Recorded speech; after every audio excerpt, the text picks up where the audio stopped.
जय हिंद दोस्तों, स्वागत है आपका। आज की क्लास में हम लोग देखने वाले हैं पर्यावरण अध्ययन से पूछे जाने वाले महत्वपूर्ण प्रश्नों को। तो आज का टॉपिक है टेट ईवीएस प्रैक्टिस सेट, जो आपका J TET, UP TET, C TET, MP TET सभी टेट परीक्षाओं के लिए इंपॉर्टेंट होने वाली है। तो चलिए स्टार्ट करते हैं। पहला सवाल है कि घास भूमि क्षेत्र के पारितंत्र की खाद्य श्रृंखला में सबसे उच्च स्तर के उपभोक्ता कौन होते हैं? देखिए, ऑप्शन है शाकाहारी, मांसाहारी, जीवाणु, मांसाहारी या शाकाहारी। तो देखिए, सबसे उच्च स्तर के उपभोक्ता होते हैं मांसाहारी। ठीक है, चलिए अगला है कि निम्नलिखित में से कौन सा जीवमंडल का अजैविक घटक नहीं है? ऑप्शन है प्रोटीन, मृदा, कवक, फास्फोरस। तो देखिए, इसका राइट आंसर होगा कवक जो है ये अजैविक घटक नहीं है। ठीक है, आगे है कि एगमार्क का संबंध किससे है? तो देखिए, एगमार्क का संबंध होता है गुणवत्ता से। ठीक है, जो फूड प्रोडक्ट बनता है, ठीक है, उसमें एगमार्क का प्रयोग किया जाता है। तो एगमार्क का संबंध फूड प्रोडक्ट की गुणवत्ता से होता है। ठीक है, आगे है पारिस्थितिक तंत्र में ऊर्जा का मुख्य स्रोत कौन है? तो देखिए, सूर्य का प्रकाश। ठीक है, पारिस्थितिक तंत्र में ऊर्जा का मुख्य स्रोत सूर्य का प्रकाश है, याद रखिएगा। ठीक है, चलिए आगे बढ़ते हैं। आगे है भू पारिस्थितिकी तंत्र में ऊर्जा का महत्वपूर्ण स्रोत कौन है? तो वही सूर्य है। ठीक है, सन ही है जो भू पारिस्थितिकी तंत्र में ऊर्जा का मुख्य स्रोत है। ठीक है, चलिए किसी खाद्य श्रृंखला में शाकाहारी कौन होते हैं?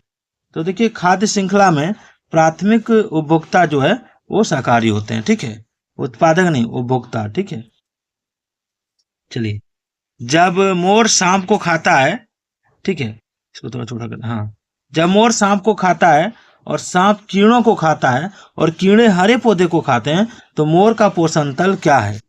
तो देखिए, इसका पोषण तल है खाद्य पिरामिड के शीर्ष पर। ठीक है, आगे चलिए। जब एक जीव लाभ लेता है और बगैर दूसरे सहवासी जीव को प्रभावित किए, तो वह कौन क्या कहलाता है? जब एक जीव लाभ लेता है बगैर दूसरे सहवासी जीव को प्रभावित किए, तो वो क्या कहलाता है? तो वो कहलाता है सहभोजी। ठीक है, सहभोजी। चलिए, इकोसिस्टम की सही परिभाषा क्या है? तो देखिए, इकोसिस्टम की, ठीक है, इकोसिस्टम की सही परिभाषा है जीव समुदाय और उसके वातावरण का संतुलित तंत्र। ठीक है, आगे है जो शाकाहारी जंतु भोजन के लिए हरे पेड़ पौधे पर निर्भर रहते हैं, वो कहलाते हैं प्रथम चरण उपभोक्ता। ठीक है, चलिए जैविक समुदाय में प्राथमिक उपभोक्ता कौन है? तो ऑप्शन सी, शाकाहारी। चलिए, किसी पारितंत्र में तत्वों का चक्रण क्या कहलाता है? तो ये कहलाता है जैव भू रासायनिक चक्र। ठीक है, खाद्य श्रृंखला के परस्पर समूह को क्या कहा जाता है? तो खाद्य जाल कहा जाता है। ठीक है, देखिए 14 नंबर सवाल है कि निम्न में कौन सर्वाधिक उत्पादक पारिस्थितिक तंत्र है? तो देखिए, उष्ण कटिबंधीय वर्षा वन जो है ये सर्वाधिक उत्पादक पारिस्थितिक तंत्र है, याद रखिएगा। ठीक है, चलिए आगे बढ़ते हैं।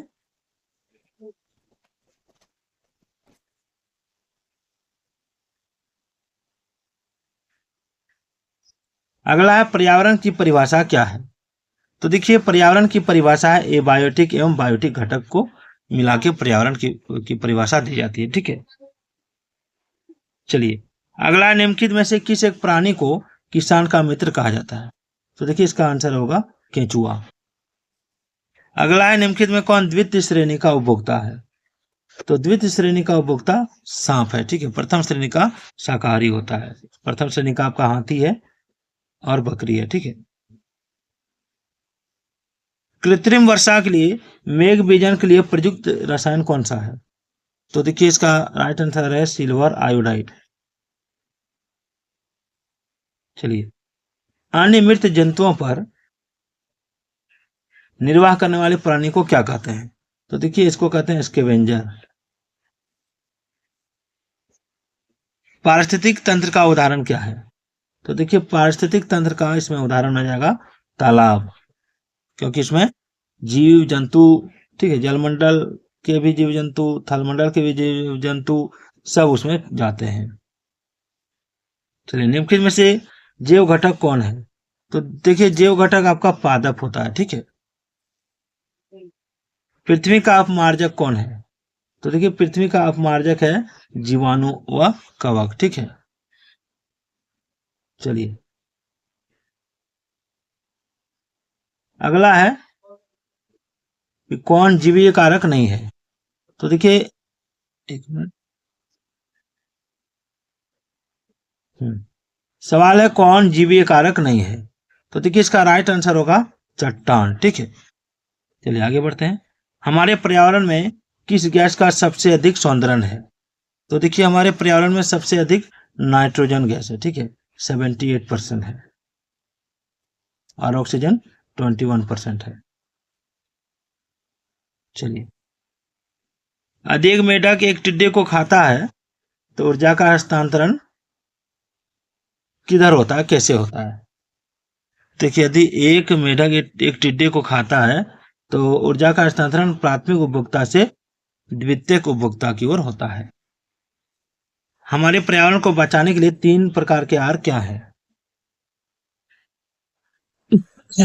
तो देखिए इसका राइट आंसर होगा ऑप्शन सी, कम उपयोग, पुनः चक्रण और पुनः उपयोग, ठीक है। चलिए यानी इसका हो जाएगा रिड्यूस, रिसाइकल, रीयूज, ठीक है। इसको 3R कहा जाता है। मानव पर्यावरण संबंध एक डैश संकल्पना है, क्या है। तो देखिए धनात्मक संकल्पना है, धनात्मक संकल्पना।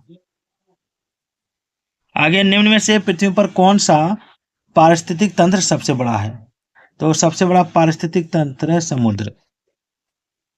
ह्यूमस निर्माण में कौन सहायक है। तो ह्यूमस निर्माण में उत्पादक, अपघटक, उपभोक्ता, ये सभी सहायक है। चलिए अगला सवाल है कि किसी खाद्य श्रृंखला की प्रथम कड़ी सदैव हरे पादप होते हैं, क्यों। क्यों ऑप्शन है क्योंकि वे विस्तृत रूप से फैले होते हैं या वे मृदा से जुड़े होते हैं। चलिए इसका सही आंसर होना चाहिए कि वे सूर्य के प्रकाश से भोजन बनाते हैं, ठीक है। यहाँ पे आइए देखते हैं, वे सूर्य के प्रकाश में वायुमंडलीय CO2 को स्थिरीकृत करते हैं, ये हो जाएगा, ठीक है, ऑप्शन सी। चलिए इसको थोड़ा छोटा करता हूँ।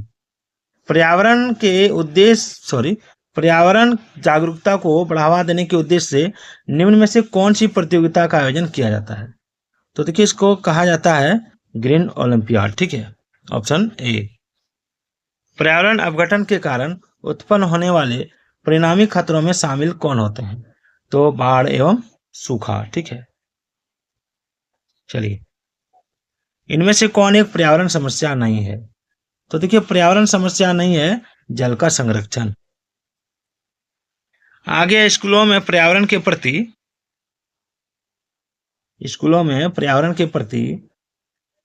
तो छोटा करता हूं। स्कूलों में पर्यावरण के प्रति जागरूकता लाने हेतु छात्रों की मानसिकता में बदलाव लाने में कौन सी रणनीति कारगर सिद्ध होगी। तो ये हो जाएगा ऑप्शन बी, पाठ्यक्रम में बदलाव तथा गैर शैक्षिक तथा रचनात्मक क्रियाकलापों को शामिल करके, ठीक है। आगे पर्यावरण के अंतर्गत क्या आते हैं। तो देखिए पर्यावरण के अंतर्गत आते हैं आपका पेड़ पौधे, जीव जंतु, रिश्ते नाते, संस्कृति, मकान, सड़कें, पूजा स्थल, उपरोक्त सभी, ऑप्शन डी, ठीक है, सभी। चलिए इनमें से कौन मानव पर्यावरण का एक घटक नहीं है। भूमि, धर्म, उसके बाद है समुदाय, परिवार। तो देखिए इसका आंसर होगा धर्म, ठीक है। आगे है कि प्राकृतिक एवं सामाजिक सांस्कृतिक पर्यावरण के बीच अंतःक्रिया का उदाहरण कौन है। तो देखिए इसका अंतःक्रिया का उदाहरण है आपका वनों की कटाई, शिकार, निर्माण कार्य, उपरोक्त सभी, ठीक है। चलिए आगे ऊर्जा का पिरामिड कैसा होता है। तो सीधा होता है, ठीक है, सीधा।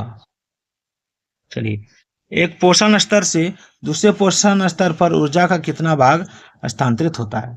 तो देखिए 10%, ठीक है।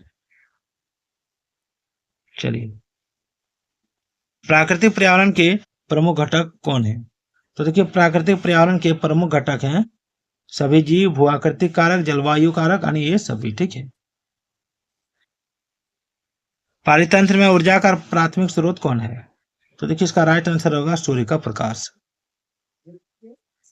अगला है खाद्य श्रृंखला में ऊर्जा का प्रवाह कैसे होता है। तो देखिए एक दिशीय होता है, एक दिशा में, ठीक है। पर्यावरणीय असंतुलन का कारण क्या है। तो देखिए पर्यावरण असंतुलन का कारण है इनमें से सभी, यानी पर्यावरण चेतना का अभाव, भौतिकवाद सोच, भोगवादी प्रवृत्ति, यानी इनमें से सभी।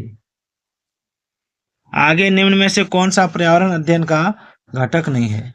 तो इसका आंसर होगा सौरमंडल। ये 10% नियम किसने दिया है? तो इसका ऑप्शन है लिंडमान, गोल्डमान, बेकमान या उपरोक्त में से कोई नहीं। तो इसका आंसर होगा ऑप्शन ए, लिंडमान के द्वारा। आगे है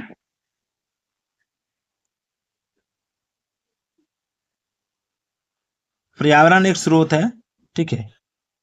पर्यावरण एक स्रोत है किसका? तो अधिगम का, औषधि का, ऊर्जा का, नहीं इनमें से सभी का। ऊर्जा सम्मान के निम्नलिखित आरेख को ध्यानपूर्वक देखिए। ऊर्जा सम्मान के निम्नलिखित आरेख को ध्यानपूर्वक देखिए। तो देखिए इसका राइट आंसर होगा ऑप्शन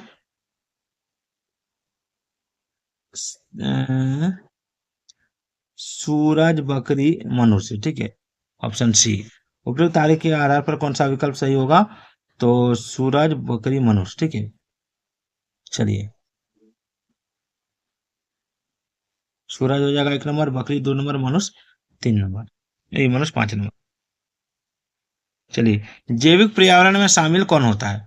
तो देखिए जैविक पर्यावरण में शामिल होता है उत्पादक, उपभोक्ता, अपघटक, अनुप्रयोग सभी। ईवीएस एकीकरण है,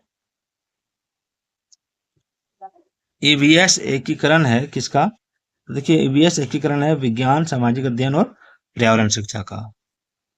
आगे निम्नलिखित विकल्पों में से कौन से पर्यावरणीय मुद्दे हैं? तो ऑप्शन कौन होगा इसका आंसर होगा? तो डी, यानी ये तीनों हो जाएगा, जल संरक्षण, कचरा निस्तारण और जनसंख्या वृद्धि। निम्नलिखित में से कौन सी खाद्य श्रृंखला घास मैदान की नहीं है? तो देखिए खाद्य श्रृंखला घास मैदान की नहीं है प्लावक, मछली और व्हेल, ठीक है। बाद बाकी आपका ये सब आपका मैदान में रहते हैं, इसलिए ये घास मैदान का हो जाएगा, ये आपका जल का हो जाएगा, ठीक है। पृथ्वी पर ऊर्जा का चरम स्रोत कौन है? तो सूर्य है। ह्यूमस निर्माण में कौन सा आएगा? उत्पादक, इसका अपघटक होना चाहिए आंसर, इसका आंसर अपघटक होगा, ठीक है, ऑप्शन बी, ऑप्शन बी। आगे है अत्यधिक चारण का परिणाम क्या है? तो अत्यधिक चारण का परिणाम होता है मृदा अपरदन, ठीक है। यानी पशु एक ही फील्ड पर, एक ही जगह पर ज्यादा चारण करने लगते हैं, तो उससे जो घास की जड़ें हैं वो मिट्टी से अलग हो जाती है और हवा या वर्षा के समय मृदा अपरदन होने लगता है। नदी मुहानों के लक्षण क्या है? तो देखिए ताजा एवं खारा जल, समृद्ध जैव विविधता, अत्यधिक उत्पादक, यानी ये सभी, ठीक है। वनों के कटान के प्रमुख परिणाम क्या है? वनों के कटान के प्रमुख परिणाम, तो देखिए वनों के कटान के प्रमुख परिणाम है वन प्राणियों के प्राकृतिक आवास का विनाश, जल चक्रण पर प्रभाव, मृदा अपरदन। उपरोक्त में से कौन सा कथन सही है? तो ऑप्शन डी, ठीक है। जल चक्र को कौन नियंत्रित करता है? तो वन, जल चक्र को वन नियंत्रित करता है। खाद्य श्रृंखला द्वारा घातक रसायन की निरंतर बढ़ती मात्रा क्या कहलाती है? तो जैव सांद्रण, ठीक है। निम्न में से कौन पर्यावरण के लिए हानिकारक है? तो ऑप्शन डी, प्लास्टिक।